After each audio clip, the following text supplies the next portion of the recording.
moro makamano. Erokamano nya Fred.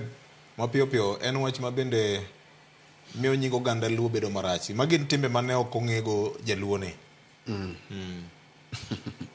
Victor, aparo ni en wach mana kaka iwinjo wache. Magi e weche mane iwacho ni timbe mag gwen kuro. Kendo magi kisomo moma tibiro winjo ni kaka ndalo medo sudo machiegni gibiro mar jawar e kaka timbe dhano no med bedo maricho. Koro aparo ni anyalo pogora gi Ken ko wacho ni obila onego tim nono e wach makama. Victor, nitie moko miwe mane Nyasaye Lag chunje. nitie moko ma iwewe ne ruoth ni koro osetimore nikech inyalo penjori to ng'ani ma en mowuone ne mong'eyo gima notimoni. Achiel kuom gima Ken wacho ni manyaka wagole oko ni ng'ani wiye ok tuo.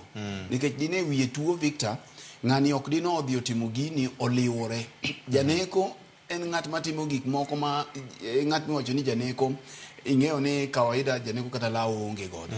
En ng'at mabiro otimo gik moko e lela kech wiye owilore. To ng'at manyodhi, ng'at maliwore, kineno ng'at matiyo gi dhoth Victor, ng'ano ok janeko.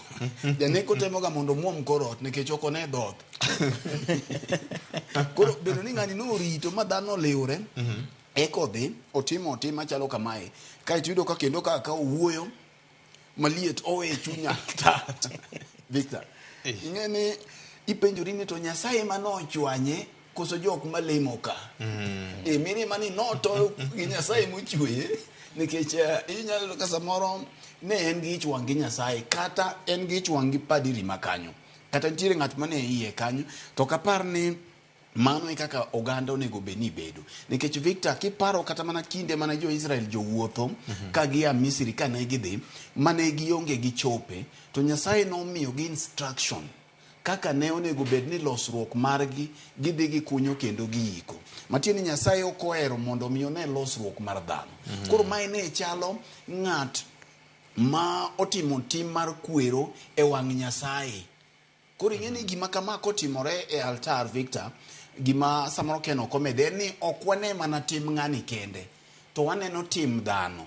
Emomiyo mae en gima dwaro lokruok ne dhano te, ne jobondo te, ok ne ng'at achiel, ne jo kanisa te, mondo mi kata ka en kwayo Nyasaye ng'uono to waduto te wakwa Nyasaye ng'uono ni kokalore gi gima notimore no. Nikech ing'eno gik makama gin timbe moko matimore momi ineno ng'iyo ndalo machon tido ka samoro nyalo kelo ne gweng' lit moko kata chwat moko mag Nyasaye. Koro aparo ni en gima rach manyo jali otimo mondo mi odhi okaw wuoyo machal kama, odhi owe mane chuny altari kama jawar nitie. Koro miyo ok apar ni wanyalo medi mathoth mak mani gima watimo ni en gima ikwedo gi yore te, kendo en tim makoch, en tim mochido ma aparo ni ok en gima onego beni waneno ahinya kotime ne dhano to ber. To sama koro idhi time ot maler, kama ler mikulruokie, makata ki idonjie kende dhoth ikungi kulori.